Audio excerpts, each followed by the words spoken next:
Bonjour, merci d'être venu. Alors, on va faire une petite interview, comme on vient de vous l'expliquer, pour savoir un peu où vous en êtes au niveau de votre connaissance du handicap. Alors, moi, je suis Madame Klazinski, Viviane.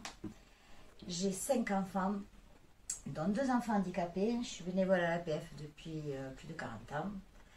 Et là, je suis venue avec Anthony depuis quelques années, mais j'ai toujours été là, plus ou moins, élu. Alors moi, je vais commencer. J'ai 5 questions un peu à développer et j'ai 4 ou 5 questions fermées, courtes. C'est un peu comme si on passait le bac, c'est pas la période. Alors, que veut dire pour vous le mot inclusion pour un enfant en situation... Bonjour madame, merci beaucoup de nous recevoir dans vos locaux. Donc Maëva Boursier, je suis candidate pour la majorité présidentielle sur la seconde circonscription du Gers. Donc moi j'ai 31 ans, je suis maman aussi d'un petit garçon de 6 ans. Et je suis candidate donc avec Alexandre Arlin, qui est mon suppléant. Je vais Bonjour. laisser se présenter rapidement. Merci pour votre invitation. Donc Alexandre Arlin, j'ai 27 ans et du coup je viens de Castelnau-sur-Lovignon, à côté de Condom, et je n'ai pas d'enfant. Tant pis, Ça viendra. je fais grave. Bon, je vais vous poser la première question. Donc, que veut dire, selon vous, le mot inclusion pour un enfant en situation de handicap? Ça, le mot inclusion, c'est un mot qu'on entend partout et où tout le monde met un peu sa définition en ce moment. Moi, j'ai la chance d'avoir un enfant qui n'a pas de handicap, mais qui me pose beaucoup de questions là-dessus, qui s'interroge, qui ne comprend pas. Et en même temps, je constate aussi, grâce à mon fils, que c'est en train d'entrer dans les mœurs. En fait, c'est plus une différence, c'est une diversité. Il y a beaucoup de livres, par exemple, qui sont faits pour les enfants, où on met ces sujets-là, en fait, dans la norme. Voilà. Ça ne devient plus quelque chose d'anormal, de différent, d'inquiétant, mais ça rentre complètement dans les mœurs de cette génération. Et je crois que là-dessus, c'est un témoignage d'enfants, mais qui montre qu'en fait, on a progressé sur ces sujets-là. Après, l'inclusion, d'un point de vue plus technique, c'est rendre les enfants dans les écoles classiques, permettre une scolarisation avec l'ensemble des autres enfants. C'est l'inclusion dans la société, dans l'emploi, dans la vie de tous les jours. Enfin, pour moi, qui ne suis pas dans cette situation, je crois que c'est juste en fait la vie de tous les jours, en fait la vie de tous, ne plus faire de différence. C'est une bonne réponse. Vous saurez après. Vous me direz. Réponse sincère en tout cas. Merci. Quelles sont d'après vous les plus grosses difficultés rencontrées par les aidants et les familles? Je crois que c'est justement, on parlait de l'inclusion dans l'établissement scolaire, enfin, c'est l'accès, je pense, à la vie quotidienne, l'accessibilité, je crois qu'on en parlera un petit peu plus tout à l'heure, mais il y a des vrais sujets de mobilité, d'accessibilité, il y a des sujets, je crois savoir aussi, administratifs pour avoir accès aux dispositifs, pour avoir accès à l'ensemble des services publics et des services spécifiques aussi en personnes en situation de handicap. Et après, je pense qu'il y a toute la difficulté aussi pour les aidants de prendre sur leur temps de travail, le temps du reste de la vie de la famille. Enfin, c'est un engagement de chaque instant qui doit s'articuler avec le reste de l'existence. J'ai dit une bêtise? Non, je souris. Ah. Savez-vous ce que veut dire déconjugalisation de l'allocation adulte handicapé? Et si oui, quelle est votre position? Alors, je sais ce que ça veut dire. Effectivement, aujourd'hui, l'allocation adulte handicapé est versée sur la base des revenus du foyer et non pas de manière individuelle, si je ne dis pas de bêtises. Et il y a eu effectivement le débat l'année dernière sur la déconjugalisation de l'AAH, c'est-à-dire de prendre en compte uniquement la situation de la personne en situation de handicap et non pas celle de son foyer. Il y a eu une avancée là-dessus, puisque effectivement la déconjugalisation n'a pas eu lieu, mais il y a eu une première avancée sur la mise en place d'un abattement de 5 000 € sur les revenus du conjoint, avec, je crois, 1 100 € de plus pour les enfants. Ma position personnelle, c'est que c'est effectivement pas encore suffisant. Moi, je suis en faveur de la déconjugalisation. Je sais ce que ça veut dire, mais il est dur à dire. De l'AAH. D'ailleurs, le président de la République s'est engagé dans son programme à rouvrir ce chantier-là. Donc là-dessus, je pense que le travail est à faire. Parce qu'il y a aussi un effet jurisprudence où tout notre système fiscal et tout le système social est toujours calculé sur le foyer. C'est peut-être quelque chose à revoir d'ailleurs. Et effectivement, l'entrée par la hache oblige à réfléchir globalement le système pour ne pas créer après des usines à gaz avec 50 dispositifs. Ça l'est déjà un petit peu, je pense. Moi, à titre personnel, je suis assez favorable à ce qu'on rouvre ce dossier-là. C'est aussi l'engagement qu'a pris le président de la République. Après, on vous dira non. Alexandre, si tu veux Non, compléter, n'hésite pas. Pour que le choix de son lieu de vie soit possible pour les personnes handicapées, que faut-il faire évoluer en France? C'est vrai qu'elle est mal tournée, on a vu hier. Pour que le choix de vie de son lieu de vie soit possible pour les personnes handicapées, que faut-il faire évoluer en France pour qu'une personne handicapée lambda puisse avoir un choix de vie? Qu'est-ce qu'on pourrait faire Après, je crois que là, il y a le sujet spécifique de l'habitat et il y a le sujet plus largement du lieu de vie. Enfin, moi, j'ai fait Hoche en poussette, pas en fauteuil, mais j'imagine du coup en fauteuil ce que ça doit être. Voilà, il y a un sujet plus large que celui de l'habitat, qui est aussi le sujet des aménagements en général. Il y a le sujet de la mobilité où des choses sont en train d'être faites. Enfin, je ne sais pas si c'est ça que vous visez avec votre question. Mais effectivement, il y a des villes en France qui sont encore largement en retard sur ces questions de mobilité. Aujourd'hui, c'est une obligation dans les nouveaux bâtiments qui reçoivent du public. C'est une obligation aussi, je crois, dans les nouveaux bâtiments publics en général. Mais forcément, pour tout ce qui a été construit avant cette obligation, les travaux peinent à être mis en œuvre. Après, il y a des règles sur la mise en accessibilité des logements neufs. 20% du parc, si je ne m'abuse, doit être livré d'ores et déjà accessible et le reste doit pouvoir mis en accessibilité de manière rapide. Je sais que ça a été l'un des sujets un peu crispants de la loi Elan, j'en suis consciente. Et il y a déjà eu cette avancée-là qui a été faite, il faut aller un peu plus loin sur ces aspects, mais il y a un sujet, je pense, plus largement de lieu de vie, en fait, de cadre de vie, de pouvoir aller faire ses courses, de pouvoir aller chez le médecin, de pouvoir... tout ça. Je sais plus où on est. Là. Le Gers, département fortement rural, est confronté au problème de l'accès aux soins. Si vous aviez à proposer des actions concrètes pour y remédier, quelles seraient-elles? Le sujet de la désertification médicale. C'est un sujet qui est très complexe, dont on parle beaucoup pendant cette campagne. En fait, je crois que la réponse, elle n'est jamais que médicale. On a tendance à essayer de chercher des solutions simples. Il faut rendre obligatoire l'installation des médecins. C'est pas du tout aussi simple. Il faut permettre aux médecins de pouvoir venir avec leur famille, qu'il y ait de l'attractivité du territoire, qu'il y ait de l'accessibilité. Enfin, c'est aussi une question de cadre de vie, en fait. Si on manque de médecins aujourd'hui, c'est qu'il faut que le cadre de vie permette de les accueillir. Là-dessus, on a doublé les maisons de santé dans le Gers depuis 2017. Maisons de santé qui, si je ne m'abuse, normalement doivent être tous accessibles, justement. Moi, je crois qu'il y a aussi un important travail à faire, au-delà des médecins, on se cantonne toujours aux médecins, sur le paramédical. J'ai dans ma famille une personne âgée qui se retrouve par la dépendance en situation de handicap. Et bien, pour avoir un kiné à domicile, par exemple, c'est extrêmement compliqué, parce qu'il y a une pénurie de kinés, et parce que les kinés ne veulent pas se déplacer. On parle le même sujet sur les infirmières libérales, où ça peut être compliqué d'avoir aussi accès à ces besoins-là à domicile. Donc je crois qu'on a quelque chose à faire, c'est une position très personnelle, sur le statut et l'attractivité de ces métiers-là aussi, du libéral et du domicile, pour pas toujours aussi être en situation de devoir aller vers le soin, mais de faire venir le soin à soi également. Bon, on va passer aux questions directes là. Connaissez-vous le nombre d'aidants en France? Non. Mais je sais que ça concerne, en tout le handicap et les aidants, 23 millions de personnes, si je ne m'abuse. Ah, 12. Ah, oh non, 11, voilà, c'est ça. Ouais, c'est ça. Vous avez la totalité, mais vous n'avez pas le détail. Bon. C'est bien. C'est 11 50%. millions de proches d'aidants et 12 millions de personnes handicapées.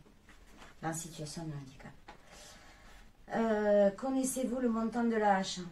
Alors, le montant de la hache est augmenté de 100 € pendant ce quinquennat et il est porté, je crois, de mémoire à 904 € par mois. Il est autour de 900 €, je vois le plus. Ouais. C'est pas tout à fait ça. Ah. Et le montant du seuil de pauvreté. Ça, c'est pour vous faire voir la différence entre ce que perçoit une allocation, une AH, et le seuil de pauvreté.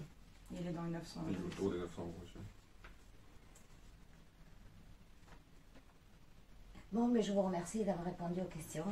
Et merci à vous et j'ai hâte justement qu'on ait la suite du débat pour pouvoir... Oui, mais vous inquiétez pas, vous allez la voir. pour pouvoir corriger les bêtises et apprendre un petit peu. C'est bon. suis Anthony Drapeau-Écal, je suis de l'association APF France Handicap et aujourd'hui j'interviewe Monsieur Cazeneuve. Je vous laisse vous présenter. Jean-René Cazeneuve, bonjour, merci beaucoup pour votre invitation. Donc, je suis député sortant sur la première circonscription du Gers et j'appartiens à la majorité présidentielle. D'accord. Donc, la première question que je vais vous poser, que veut dire selon vous le mot inclusion pour un enfant en situation de handicap? Alors, inclusion, je crois que c'est une obligation collective de notre société de se donner tous les moyens afin que les enfants puissent le plus possible être intégrés à l'école de la République pour assurer leur sociabilité, leur développement, leur apprentissage évidemment. Donc c'est un sujet extrêmement important. Donc nous avons, je peux vous donner quelques chiffres aussi pour être un petit peu concret, faire en sorte que l'inclusion ne soit pas simplement un affichage, un désengagement, mais que ce soit absolument réel. Vous savez qu'il y a 400 000 enfants en France aujourd'hui qui sont scolarisés, d'enfants en situation de handicap qui sont scolarisés, c'est 19% de plus qu'il y a 5 ans. Je crois que c'est un élément important. Si vous regardez les classes Ulysse, c'est aussi très important, elles sont aujourd'hui au nombre de 1300 ont été créées supplémentaires depuis 2017. Puis un dernier indicateur, je ne vais pas vous embêter avec trop de chiffres, mais il y a aujourd'hui 125 000 accompagnants d'élèves en situation de handicap, les fameux AESH, qui sont maintenant des agents à part entière de l'éducation nationale. Donc voilà, il y a un effort. Je pense que c'est l'honneur de notre société, c'est l'honneur de notre éducation nationale que de tout faire pour que les enfants soient scolarisés le plus possible. Merci. Quelles sont d'après vous les plus grosses difficultés rencontrées par les aidants et les familles? Écoutez, je pense que il peut y avoir, j'imagine, des sujets d'accès aux soins, il peut y avoir des sujets financiers, parce qu'on sait que ça peut quelquefois être coûteux, il peut y avoir des sujets de temps et de disponibilité, surtout, parce que les aidants, quelquefois, et je profite de l'occasion pour les saluer et les remercier, mais ça prend en fonction du niveau d'handicap, vous le savez très bien, ça peut prendre beaucoup de temps. Et il faut à la fois s'occuper des personnes en situation de handicap et à la fois accompagner les aidants dans leurs tâches, là aussi qui les honore. Donc là aussi on a pris une mesure, pour être précis, je me réfère au document qu'on a écrit, mais je crois qu'il y a la possibilité de ce qu'on appelle l'allocation journalière du proche aidant, la JPA, qui est ouverte à tous, qui est versée par les caisses d'allocation familiale et la MSA dans la limite de 66 jours dans l'ensemble de la carrière. Ce n'est pas énorme, mais je pense que c'est un pas important. Voilà, il faut aussi, je crois, aider les aidants et accompagner les aidants. Merci. Question suivante. Savez-vous ce que veut dire déconjugalisation de l'allocation adulte handicapé? Et si oui, quelle est votre position? Alors, je sais très bien ce que ça veut dire, évidemment, puisque ça a été le sujet de nombreuses discussions à l'Assemblée nationale. On en avait discuté la dernière fois qu'on s'était vu ici, et je n'ai pas fondamentalement changé d'avis. Il se trouve que c'est une prestation de solidarité, d'accord, et que la règle en France, l'histoire, c'est de tenir compte des revenus de l'ensemble du foyer. C'est vrai pour le RSA, c'est vrai pour d'autres prestations sociales, c'est même vrai pour l'impôt sur le revenu d'ailleurs. Bon, on ne calcule pas l'impôt de revenu on regarde la richesse du foyer. Et je trouve ça, moi, assez normal. Et le problème de déconjugaliser l'allocation adulte handicapé, alors je fais aussi une parenthèse parce que elle a augmenté de 25% en 5 ans. Un, parce qu'elle a été revalorisée elle-même de plus de 100 euros, elle est au-dessus de 900 euros aujourd'hui, et deux, parce qu'il y a plus de bénéficiaires.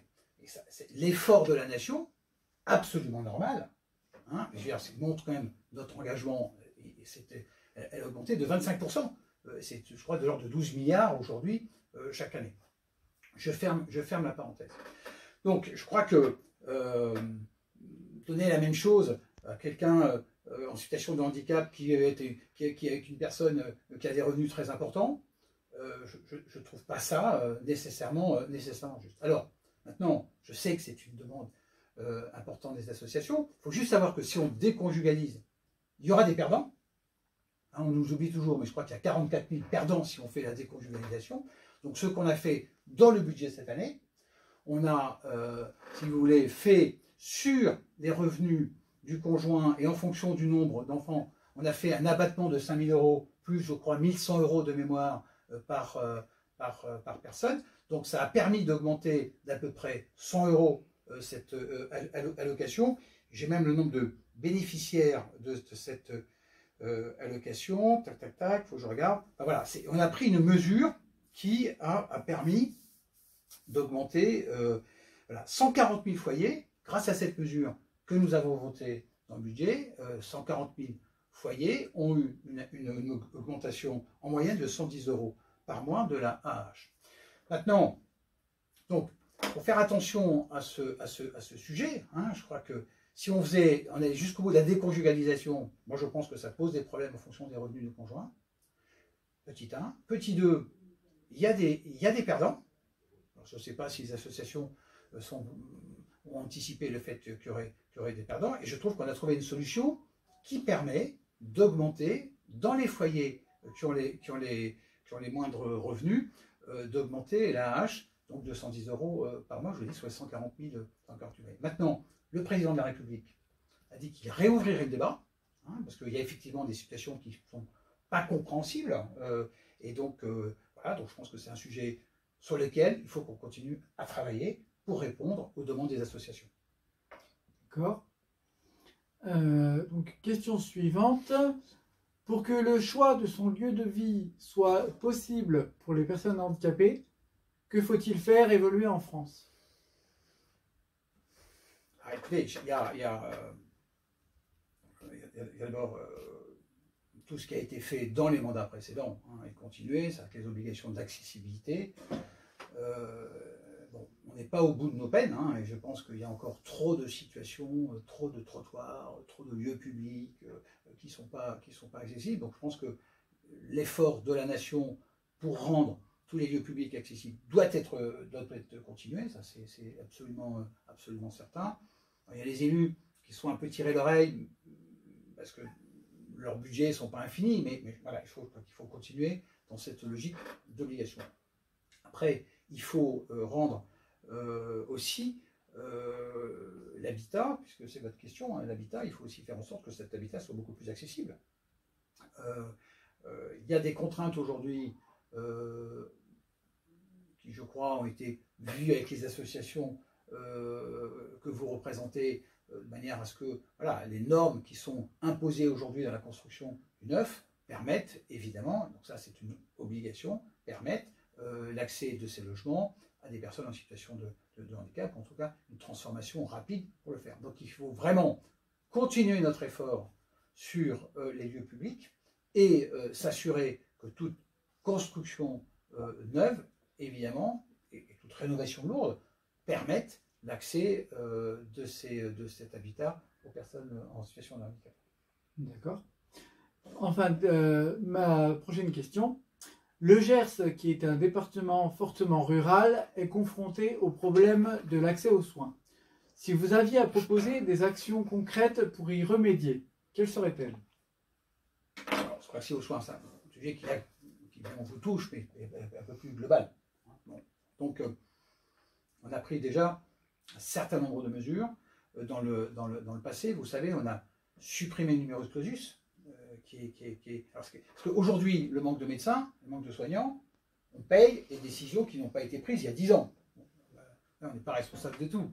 Bon, donc on a, maintenant il y a 2-3 ans, fait sauter ce verrou, mais il va falloir du temps pour qu'il y ait suffisamment de médecins. On a voté ce qu'on appelle le Ségur. D'abord, on a revalorisé très fortement, comme jamais ça n'avait été fait, les salaires des soignants, et plus que les soignants d'ailleurs, l'ensemble du personnel médico-éducatif en particulier, les aides-soignantes. Donc on a revalorisé de manière comme ça, jamais ça avait été fait. Alors certains vous diront que c'est un rattrapage, c'est vrai, mais en tous les cas c'est une revalorisation, donc ça c'est important parce qu'il faut que le métier soit attractif, évidemment. On a mis aussi un Ségur d'investissement dans le Gers, c'est-à-dire qu'on a, de mémoire, c'est 24 projets dans le Gers qui ont été donc maintenant signifiés. Ça va de la suppression de la dette des hôpitaux gersois pour leur donner des marges de manœuvre afin qu'ils investissent. Ça va sur la reconstruction de l'hôpital Loche. Bon, c'est quand même, là aussi on en rêvait, ça a été décidé, ça va prendre un peu de temps évidemment, mais ça a été décidé, donc il faut que notre majorité aille au bout maintenant de cette promesse. Mais c'est aussi l'hôpital de Nombel, ce sont aussi des hôpitaux de proximité qui bénéficient d'investissements exceptionnels dans le cadre de ce Ségur. Puis dernier point, ça ne va pas être trop long, je me donne une contrainte par temps de réponse, mais vous avez aussi, il faut dégager du temps de médecin, puisque ça va être la denrée rare pendant encore très longtemps.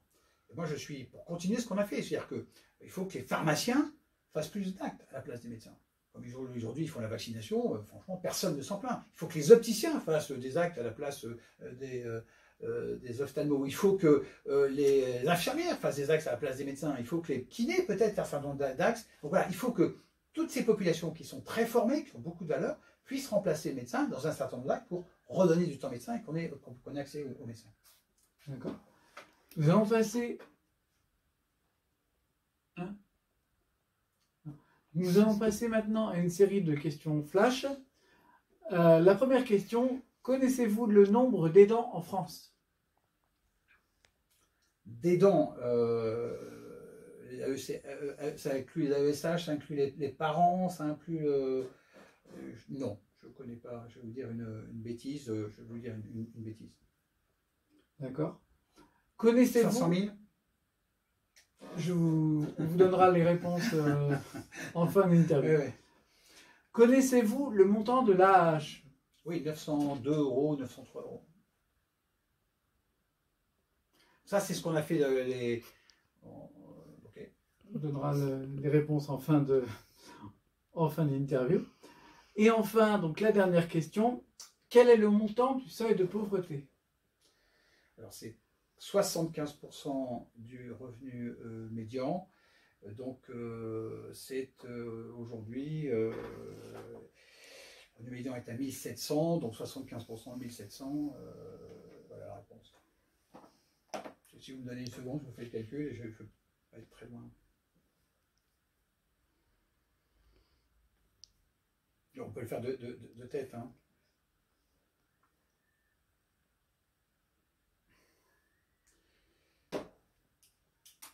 1200, 1100, ouais, c'est pas ça.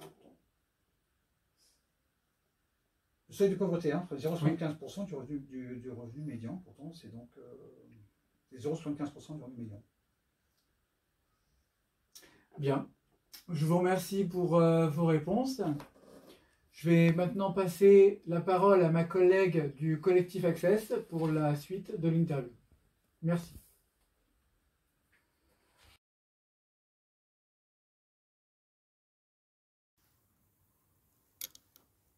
Okay. Bonjour Monsieur Gabas. Bonjour. Je me présente, je suis Monsieur Drapeau-Écal Anthony. Je suis le représentant départemental de l'association APF France Handicap.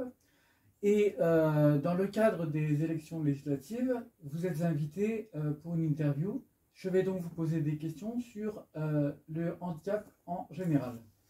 Je vous laisse vous présenter à votre tour. Alors merci d'abord pour l'invitation.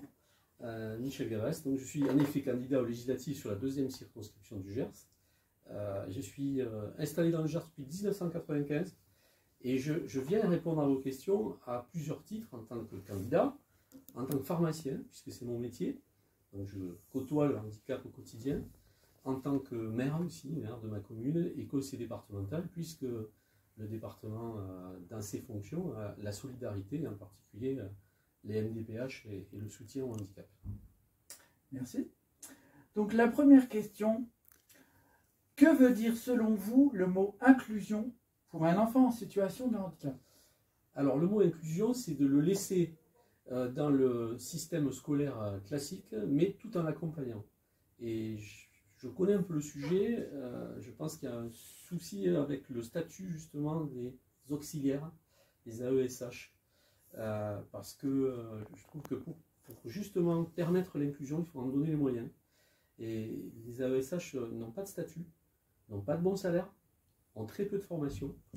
Et ça, c'est un vrai sujet, un vrai problème. C'est un problème moi que j'aimerais aborder si je suis élu député. Merci.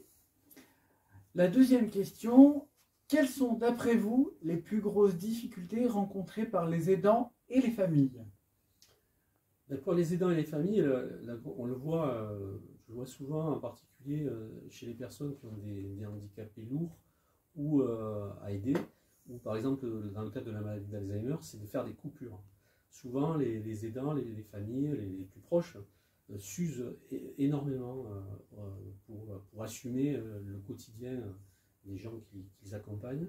Et il faut vraiment prévoir des parenthèses pour leur permettre de respirer et puis leur proposer aussi des solutions intermédiaires, parce que j'ai en tête des parents qui ont maintenant 70 ans, qui s'occupent d'une personne tétraplégique et qui ne respirent jamais, qui sont usés. Et les pauvres, ils sont désespérés parce qu'ils n'ont pas de solution alternative, ne serait-ce que pour prendre une semaine de repos.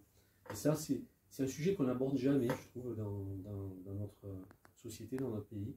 Il faut penser aux aidants aussi.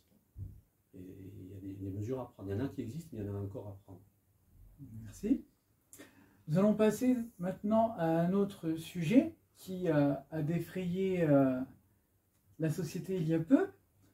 Savez-vous ce que veut dire déconjugalisation de l'allocation adulte handicapé? Et si oui, quelle est votre position? Ma position, elle est claire.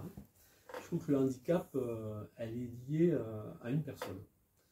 Et j'estime que la prestation handicap qui est donnée ne doit pas doit être conditionnée par les revenus du conjoint ou de la personne avec qui vit justement la personne qui bénéficie de cette allocation.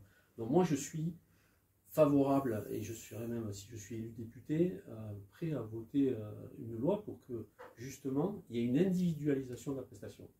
C'est-à-dire, quel que soit votre statut marital, vous devez garder la prestation parce qu'elle est liée au handicap, elle n'est pas liée au statut marital, elle est liée au handicap. Donc moi je suis pour une individualisation totale de la prestation. Merci de votre réponse. Notre question suivante. Pour que le choix de son lieu de vie soit possible pour les personnes handicapées, que faut-il faire évoluer en France? Beaucoup de choses.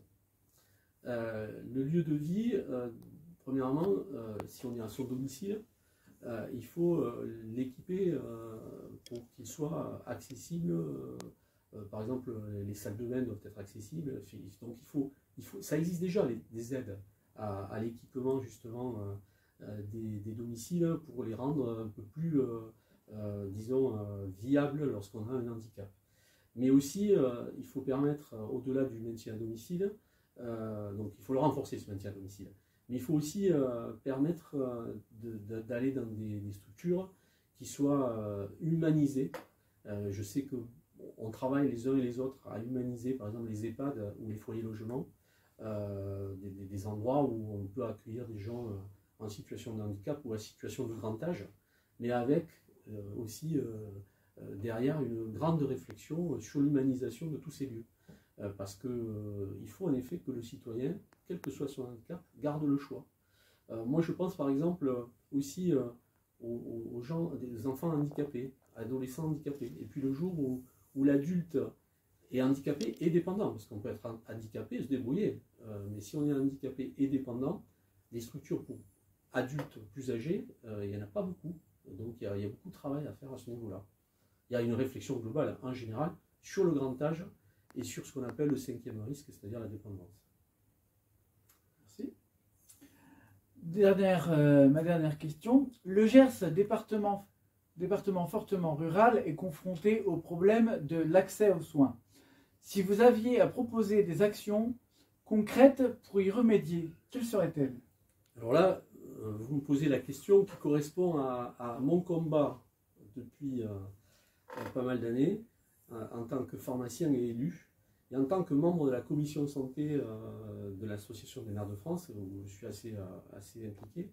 Je pense que la liberté d'installation des médecins en général, s'arrête lorsque la santé publique est en danger. Donc moi je suis pour former plus de médecins, c'est-à-dire desserrer vraiment, parce qu'il a été fait récemment, encore plus l'entrée dans les facultés, parce que je trouve que les facultés sont trop sélectives. Il y a beaucoup de jeunes qui pourraient être des bons praticiens et qui sont collés aux examens à cause de 0,25%, 0,25 une note, un quart de point. Donc déjà, formation plus accessible. Et deuxièmement, on s'installe en fonction des besoins de la population. C'est-à-dire que l'État définit les zones où on a besoin de tant de médecins. Et si on veut s'installer, eh bien, il faut racheter une licence sur cette zone-là. Donc il faut être un peu plus, on appelle ça la coercition. Moi, j'appelle pas ça la coercition. J'appelle ça l'adéquation entre le besoin et la demande. Et ça, c'est à l'État de le faire. Merci. Nous allons passer maintenant à quelques questions flash. Connaissez-vous le nombre d'aidants en France? Une bonne question. J'imagine que ça va être plusieurs millions, mais je n'ai pas le chiffre exact. 3 millions, je dirais. D'accord. Connaissez-vous le montant de l'AAH, ou allocation adulte handicapé? On va pas être loin de 800 euros. 800 euros, peut-être un peu plus. D'accord. Quel est le montant du seuil de pauvreté? Bonne question. Moi, je dirais 700 euros. 600, 700 euros. Eh bien, je vous remercie pour vos réponses. Merci à vous. Merci.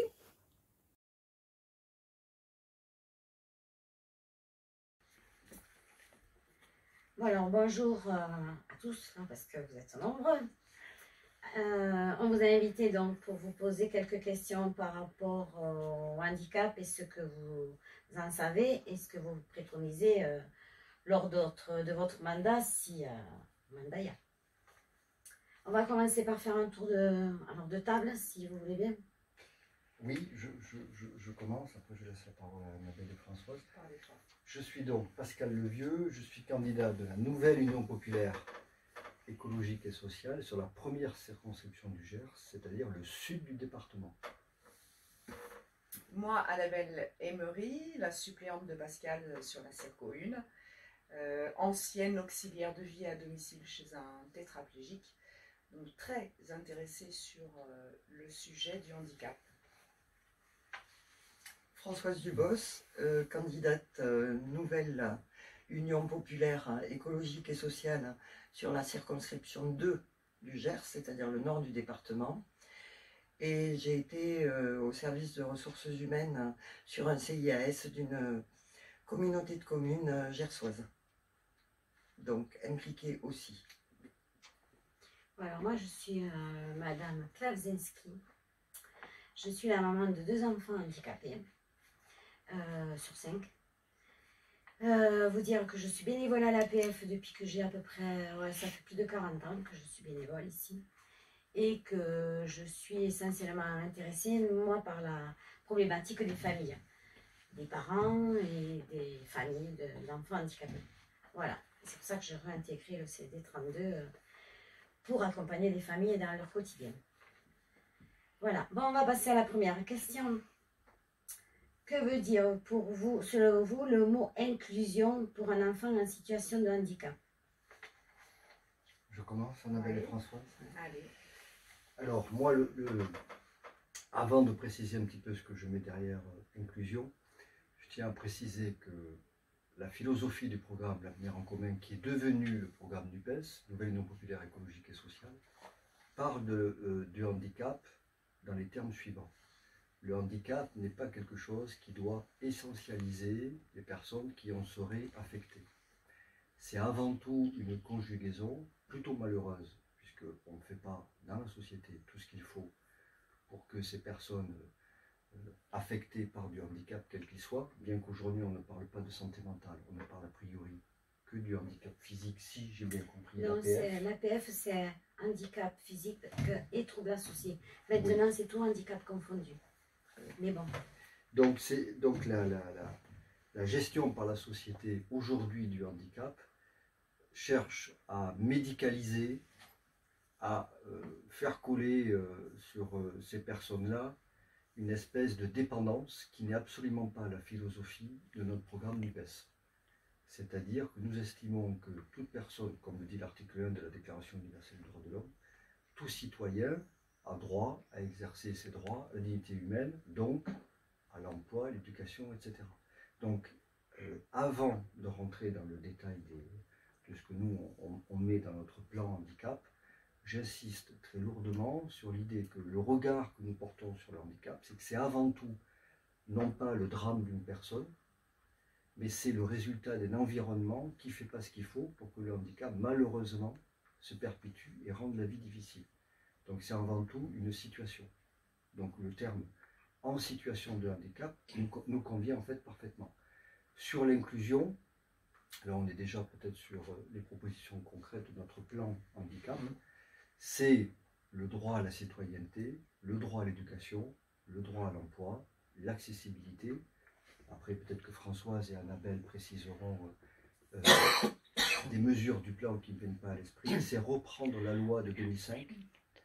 C'est reprendre la loi de 2005 qui n'est pas réellement appliquée et en la reprenant, étendre et forcer, c'est-à-dire contraindre les collectivités locales en leur donnant les moyens à respecter l'accessibilité, entre autres. Voilà ce que je peux dire pour le moment assez rapidement. Vous avez quelque chose à dire? Globalement, c'est... Non, ça va dans ce sens. Mais en tout cas, l'accessibilité, il y a un gros travail à faire de terrain au local.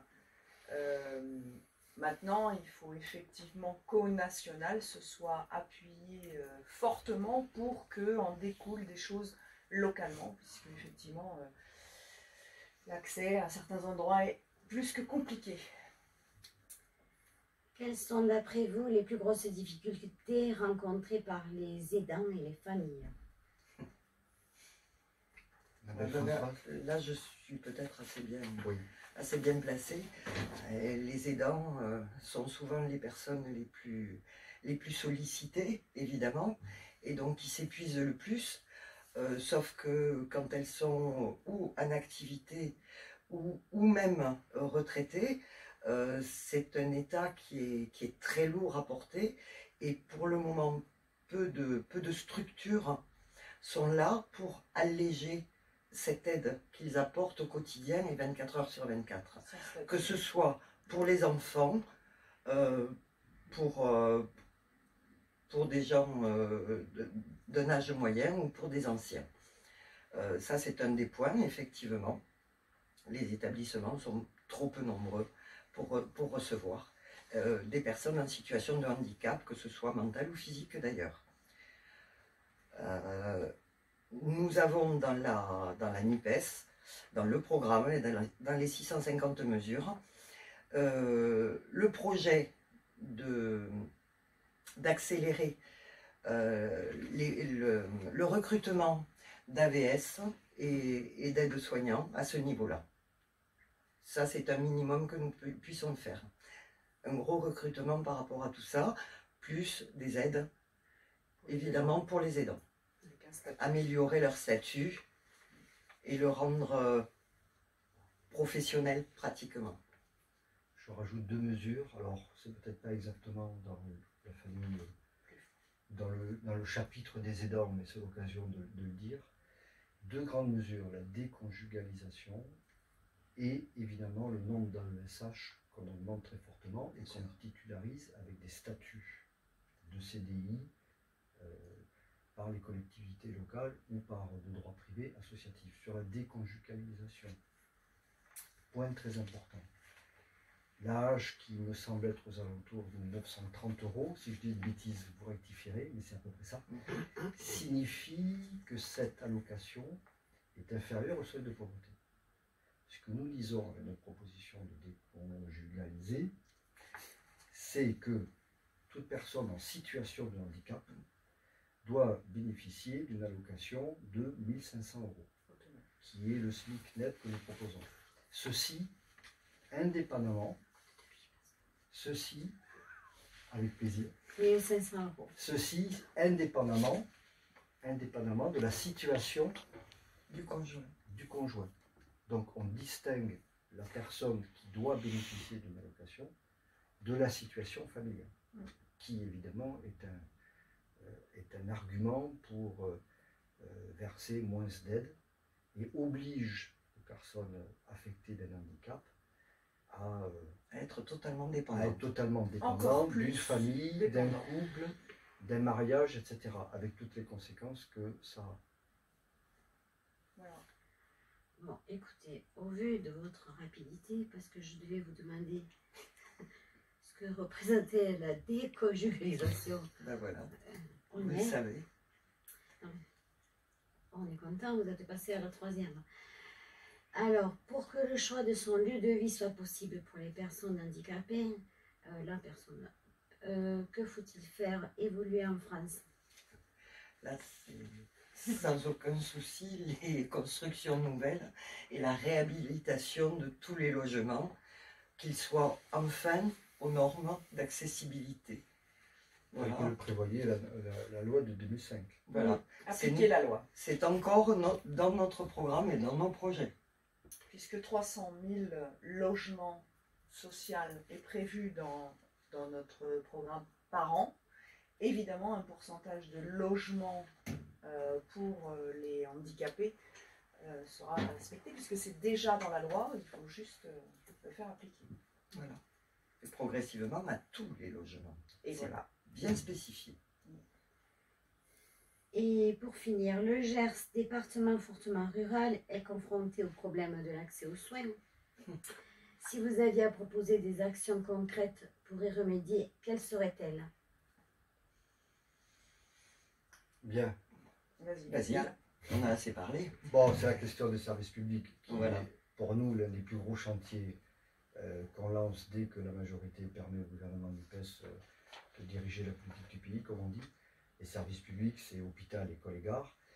Et c'est donc, côté EHPAD, maternité et hôpital, un grand chantier, un grand plan de construction de nouvelles structures. Ce qui veut donc dire, dans ces nouvelles structures, des structures adaptées à tous les handicaps.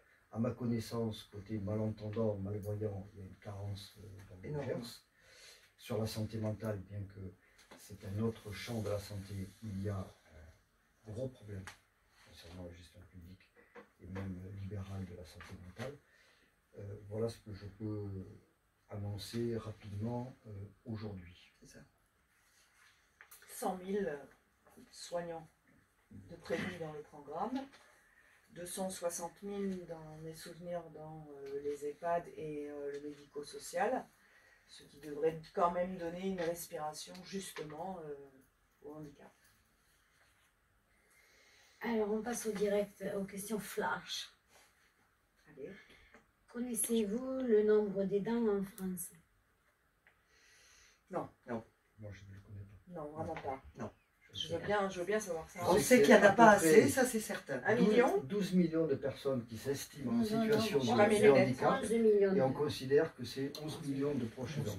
Je partis du chiffre de 12 millions. On considère que 11 millions, c'est c'est les personnes. C'est les personnes en situation de handicap. Oui. 12 Oui. millions, Oui. donc 11 millions d'aidants forcément. D'accord, Non, mais ça. c'est logique.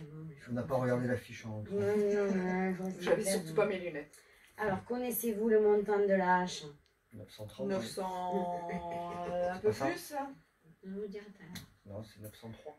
930. En tout cas, c'est trop peu. Et le montant du seuil de pauvreté, en fait, 1063. 1063. Ça dépend si on prend 50% du salaire médian ou 60%. je vais vous le dire. 1063, le seuil de pauvreté. Pour nous, c'est un plafond Et important. vous êtes dans la fourchette, mais c'est pas tout à fait ça, Mhm. pour être honnête. Mais bon, Ici, le Ouais. seuil de pauvreté, c'est ça. non, c'est 1102 €. Non. Si, on a Ça fait le dépend. tarif. Mais on est à 60% nous. Oui. Voilà. Oui, C'est ah oui, c'est le ça- pourcentage. Oui, d'accord. Ok. Voilà, Ok. simplement. Ok, Sinon, on a les mêmes chiffres. très bien. Mais c'est trop peu.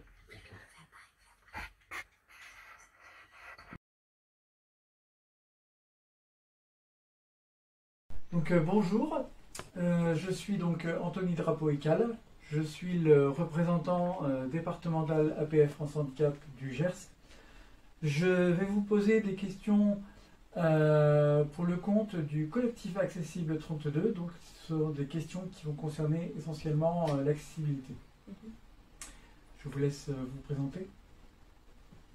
Alors, on commence. Moi, je suis Aurore Caz, je suis maman de 2 enfants, je suis mariée et je suis chef d'entreprise dans le domaine de la décoration.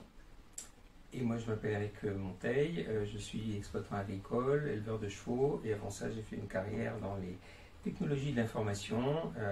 Je suis veuf et 3 enfants. Voilà. Et nous sommes pour le parti Reconquête. Nous représentons le parti Reconquête. D'accord, très bien, merci. Donc la première question, connaissez-vous les différents types de handicap? Je pense que oui. Donc il y a des handicaps mentaux, physiques, il peut y en avoir des définitifs et puis des temporaires, et puis à différents degrés. D'accord, très bien, merci. Deuxième question, en tant que député, quelle sera votre première priorité en termes d'accessibilité? Moi, ce serait peut-être le transport, je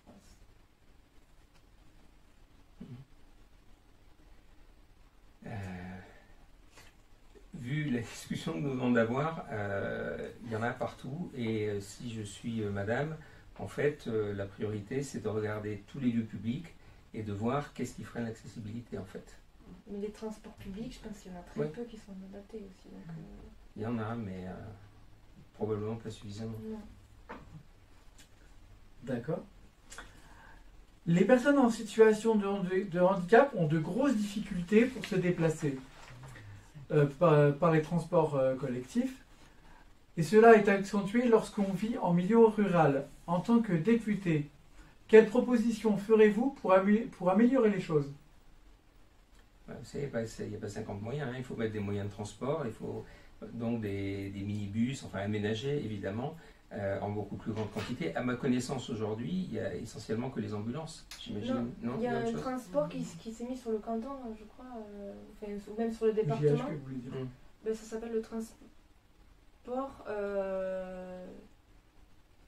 C'est le Comment GHP. oui, je sais pas comment il s'appelle, mais en tout cas, on l'a, il y a des heures fixes, ils peuvent venir nous chercher à notre domicile pour aller au marché, et je pense que ça a développé encore plus, parce que je pense qu'il n'y en a pas assez, parce que rien que déjà d'avoir des heures fixes, je trouve que c'est déjà sa limite, et certainement des destinations limitées aussi, donc je pense qu'il faut étendre ça, ce concept. Ce qui est clair, c'est que même en dehors des situations de handicap, moi qui ai vécu dans le GR au siècle dernier, j'avais des bus qui me posaient n'importe où. Aujourd'hui, il n'y a plus rien. Tout a été privatisé.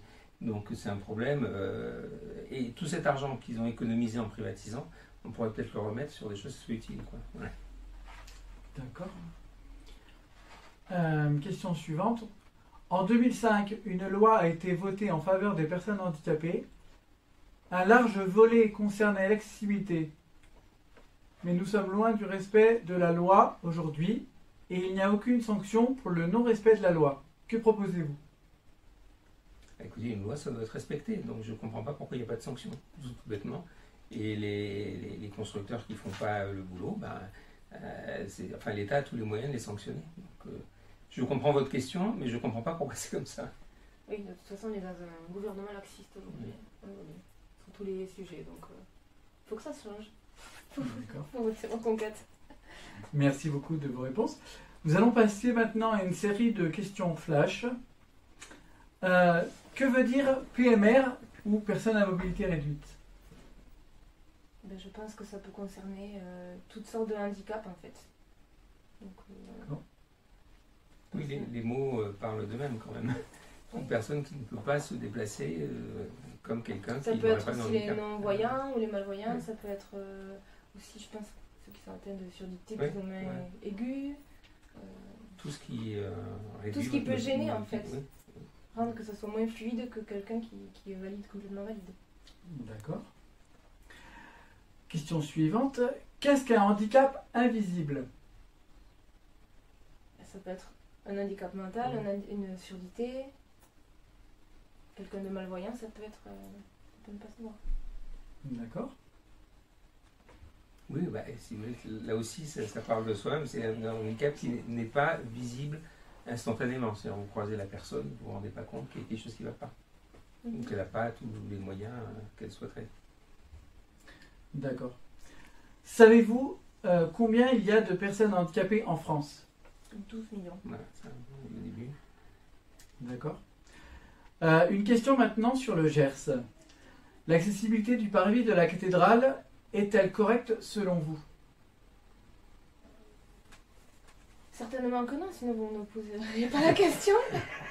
Mais c'est vrai que j'ai pas très... Ça a été refait, il y a eu des travaux pendant des mois, ça a été refait, et là encore, c'est vrai que si vous voulez, un passant qui n'est pas en situation de handicap, il ne se pose pas la question. On ne réalise pas au quotidien ce que vous vivez, vous, chaque jour, en fait. Maintenant que vous avez posé la question, la prochaine fois que je serai sur le parvis, je regarderai. Je me ferai une opinion, mais là, sur le coup, ça serait malhonnête de dire oui ou non, je ne sais pas. Très bien, merci. À votre avis, l'accessibilité concerne-t-elle uniquement les personnes en situation de handicap ou concerne-t-elle toutes les personnes?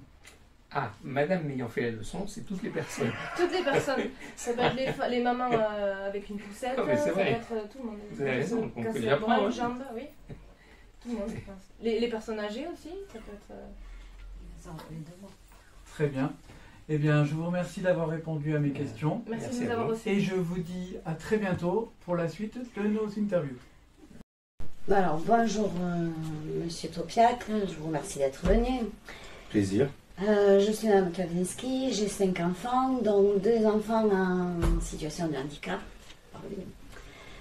Et je vais vous poser quelques questions au sujet du handicap et de nos actions.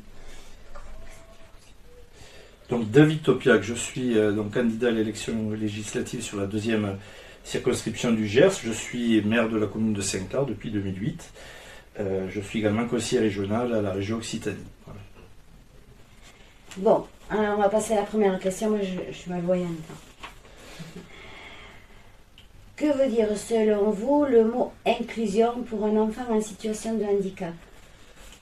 C'est un sujet qui est d'actualité. On parle beaucoup d'inclusion en ce moment, alors, y compris au niveau de l'habitat, pour faire en sorte que justement les personnes qui sont touchées par une forme de handicap ne soient pas mises au bas de la société, mais qu'elles soient partie prenante de la société et qu'elles soient incluses justement dans la société entière. Donc ça passe par différents dispositifs. Je pense qu'il y a des projets aujourd'hui, des appels à projets d'habitat inclusif. Le but, c'est de justement faire en sorte que les jeunes soient intégrés dans d'autres populations. Alors, je sais que sur ma commune, on travaille sur un projet d'habitat inclusif, à la fois pour des jeunes travailleurs, à la fois pour des adultes handicapés, puisque nous avons un foyer d'accueil médicalisé, pour des personnes âgées qui arrivent, qui souhaitent rejoindre le bourg-centre pour se rapprocher des services, qui se sentent un peu isolés à la campagne, et puis par des jeunes couples également. Donc, l'habitat inclusif, c'est aussi cette capacité à inclure tous les publics, quels qu'ils soient, et notamment les personnes qui souffrent de handicap. Donc, moi, je trouve que c'est une très bonne démarche et qu'aujourd'hui, la société me semble plus prête qu'avant à ce qu'on ait de l'inclusivité. Je crois que c'est une des priorités qu'on doit se fonder, qu'on doit mettre en avant. Pas marginaliser et créer des structures spécifiques qui peuvent stigmatiser aussi, mais inclure tous les publics dans la société. Moi, j'ai une expérience un peu plus personnelle, puisque j'ai mon cousin qui est handicapé. Je n'ai jamais su je n'ai jamais appréhendé qu'il était handicapé. C'est par le regard des autres que j'ai compris qu'il était handicapé.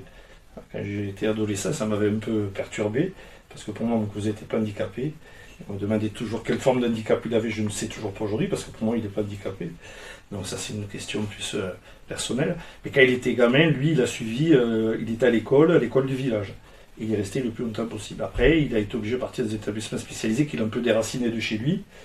Et moi, je souhaiterais qu'on puisse garder les enfants, et puis ensuite des adultes, dans leur territoire, dans leur cadre de vie, dans leur cocon familial, en ayant des structures de répit ou autres. Mais voilà, l'inclusivité, elle est aussi là.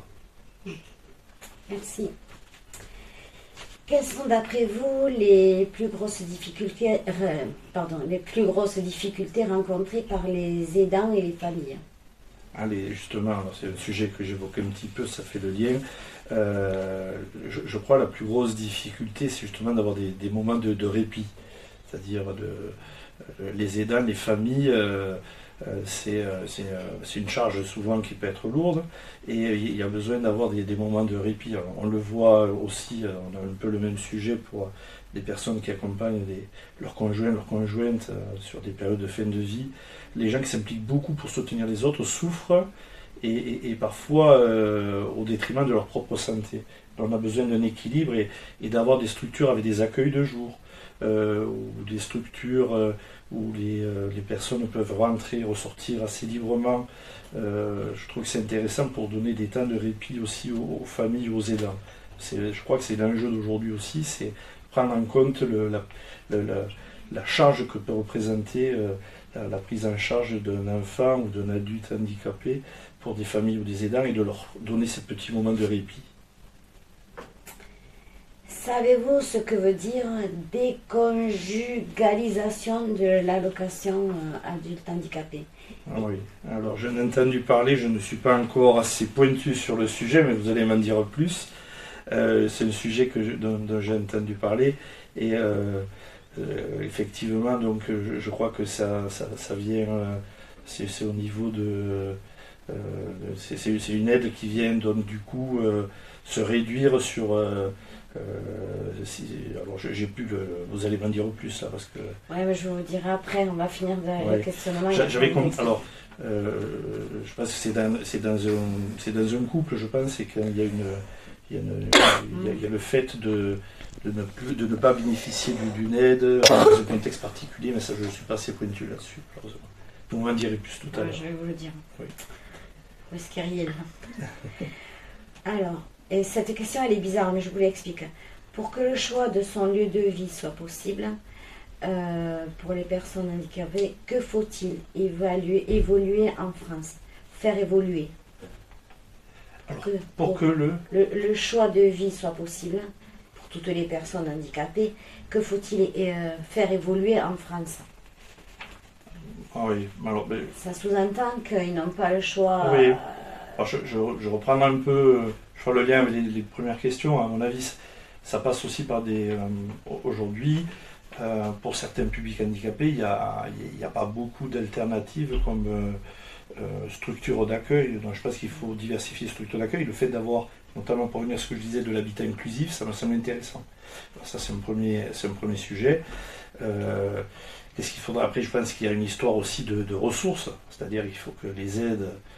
ça, j'ai eu le cas de figure d'un jeune sur ma commune qui m'avait sollicité. Il faut que les aides pour les allocations pour les personnes handicapées soient à la hauteur des handicaps et pas seulement du handicap, parce qu'on voit très bien que le handicap il a beaucoup de répercussions dans la vie, y compris dans l'accès au travail.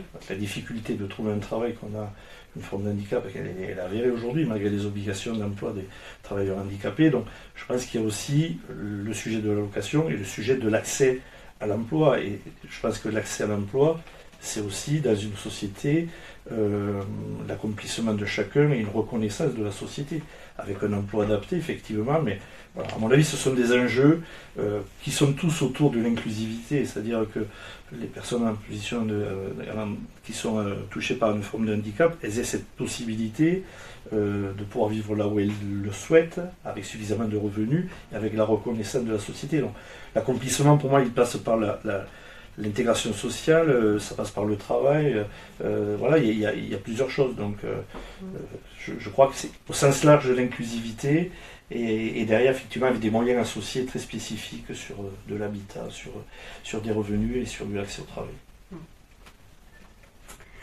Alors, le Gers, département fortement rural, est confronté au problème de l'accès aux soins.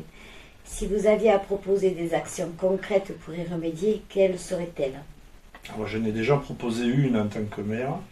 La désertification médicale et l'accès aux soins est une difficulté partout dans le Gers. En tant que maire, pour trouver une solution, j'ai été amené à créer avec mes élus un centre municipal de santé, le premier du département, donc salarié des médecins, la mairie, salarié des médecins. Nous avons 4 médecins aujourd'hui Et ça nous permet d'une part de proposer un accès aux soins sur la commune, avec 96 salariés, mais ça permet d'autre part d'assurer une notion de service public, puisqu'on a des heures d'ouverture très larges, de 8h30 à 19h30, y compris le samedi matin. Donc voilà, je trouve que c'est intéressant, c'est une solution voilà, qui a été mise en œuvre des 2 années de mission en commune, qui fonctionne, qui est une réponse. Il y a d'autres réponses notamment l'obligation d'installation des jeunes médecins en milieu rural dans des zones sous-dotées. Ça me semble particulièrement important parce qu'aujourd'hui, on voit très bien que certaines parties du territoire français, notamment les territoires ruraux comme le Gers, sont vraiment en grosse pénurie de médecins. Certaines zones beaucoup plus attractives comme le littoral ne le sont pas. Donc je pense qu'il faut qu'il y ait un rééquilibrage et que le législateur, par le vote d'une loi, impose aux jeunes médecins de s'installer dans des zones sous-dotées comme le Gers notamment. Merci. Maintenant, je vais vous poser quelques questions flash qui dit mon ami Anthony. Connaissez-vous le nombre d'aidants en France? Non, je ne vais pas faire de... Je ne connais pas le nombre d'aidants, mais je peux voir sur mon territoire le nombre d'aidants. Avec l'hôpital local de Florence-Lectour, on a mis en place une structure de soutien aux aidants. Et je crois que c'est tous les jeudis, tous les 15 jours, à la médiathèque du village, on accueille les aidants du secteur pour quelques temps de répit, le jeudi après-midi, au sein de la médiathèque, avec des activités. Voilà. Donc je vois déjà à l'échelle de nos territoires, du territoire de ma commune, la petite dizaine de personnes qui viennent. Donc on pourrait extrapoler ça à l'échelle nationale, mais je n'ai pas d'idée. Il y en a 11 millions. Ouais, voilà. Donc, si on extrapole, ça doit être à peu près ça, effectivement. Connaissez-vous le montant de la hache? Non, ça je ne pourrais pas vous dire, malheureusement. Je vous donnerai tout à l'heure. Et le montant du seuil de pauvreté? Le montant du seuil de pauvreté, je ne peux pas vous dire exactement, mais je pense que ça doit être 600, 700 euros, quelque chose comme ça. Je vous le dirai tout à l'heure. Et non, c'est pas ça. Oui, je me doute, oui. Non, mais c'est pas très grave. Bon, je vous remercie. On en a fini pour ma série de questions à moi. Et on va essayer de... Alors, bonjour, je suis Viviane Klavzinski. Je suis bénévole à l'APF depuis une quarantaine d'années. Et je suis élue là au CD32 depuis quelque temps. Et je suis la maman de 2 enfants handicapés. C'est pour ça que je suis concernée par le handicap. Et moi, je suis René Serin, membre de l'APFD, du conseil d'administration de l'APF, France Handicap, depuis 5-6 ans. Donc bénévole, et, voilà, concerné par le problème du handicap de façon générale, sans forcément avoir, comme Viviane, un enfant handicapé, mais voilà, c'est un sujet qui m'a toujours alerté. Voilà. Bonjour et merci de me recevoir pour cette interview. Sylvie Teil, donc je suis candidate à la première circo du Gers pour les élections législatives. Je suis maire de Ladevèze-Ville, vice-présidente à la communauté de communes Bastide-et-Vallon du Gers. J'ai l'honneur aussi d'avoir un centre AGAPI donc sur mon village, donc le problème de l'handicap nous concerne également. Et je me présente avec Séverine Carchon, qui sera ma suppléante donc, aux élections et qui, elle, est conseillère régionale d'Occitanie. Très bien. Bon, alors vous avez compris le principe, on vous pose des questions et vous devez répondre en 1 minute, s'il vous plaît. Que veut dire, selon vous, le mot inclusion pour un enfant en situation de handicap? Pour moi, le mot inclusion, c'est de pouvoir aller à l'école avec d'autres enfants qui n'ont pas de handicap eux-mêmes. Et pouvoir faire du sport, pouvoir faire tout comme les autres enfants.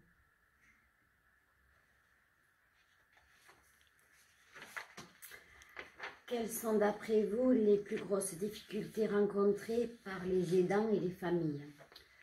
Les aidants et les familles, ils ont besoin d'air, ils ont besoin de respirer. Donc le plus grand handicap pour eux, c'est d'avoir des structures qui peuvent accueillir les personnes dont ils ont la charge pour pouvoir se soulager, pour pouvoir rencontrer aussi d'autres personnes qui ont le même problème qu'eux.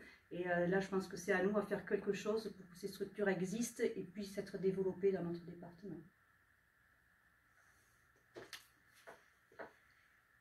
savez-vous ce que veut dire déconjugalisation de l'allocation adulte handicapé? Et si, alors est-ce que vous savez ce que ça veut dire? Ça veut dire que si votre mari a un salaire plus élevé, vous avez un peu moins sur votre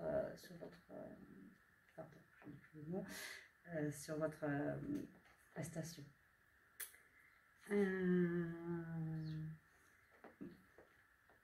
Pour que le choix de son lieu de vie soit possible pour les personnes handicapées, que faut-il faire évoluer en France? Le choix de son lieu de vie, que faut-il faire évoluer en France?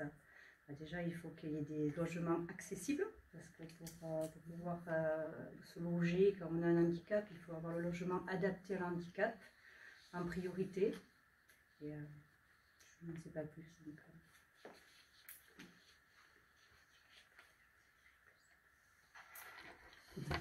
le Gers, département fortement rural, est confronté au problème de l'accès aux soins. Si vous aviez à proposer des actions concrètes pour y remédier, quelles seraient-elles? Mais déjà, il faut pouvoir faire venir des médecins et il va falloir revoir le système de placement des médecins parce que c'est pas possible que dans notre ruralité, parce que ce n'est pas que le handicap, et tout le monde est confronté au manque de médecins. Hein. Ce n'est pas réservé juste aux personnes malheureuses handicapées, c'est pour tout le monde pareil. Et là, c'est un vrai travail à faire, c'est comment arriver à faire venir les médecins dans notre ruralité qui, alors nous, on trouve très agréable. Moi, je suis contente d'habiter le Gers et je trouve qu'on y vit bien. Apparemment, l'image n'est pas la même un peu partout et on a un gros travail à faire pour accéder à ça. Après, bien sûr qu'il faut développer les médecines nouvelles aussi parce qu'on sait très bien qu'on fera de la musique, qu'on fera de la médecine avec les moyens informatiques, avec des scans et autres. Mais il faut tout cumuler, mais il faut pouvoir avoir quelqu'un sur place pour pouvoir discuter, pour avoir une écoute également. C'est un collègue. Moi, c'est les...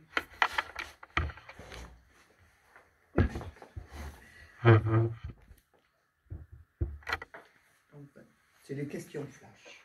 Allons-y. Connaissez-vous le nombre d'aidants en France? Connaissez-vous le montant de l'AH, allocation adulte handicapé? Je dirais 900 €.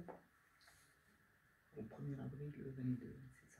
Quel est le montant pour vous enfin pas pour vous, connaissez-vous le montant du seuil de pauvreté? Non. Vous avez une idée ou non? Je dirais les 500-600 €.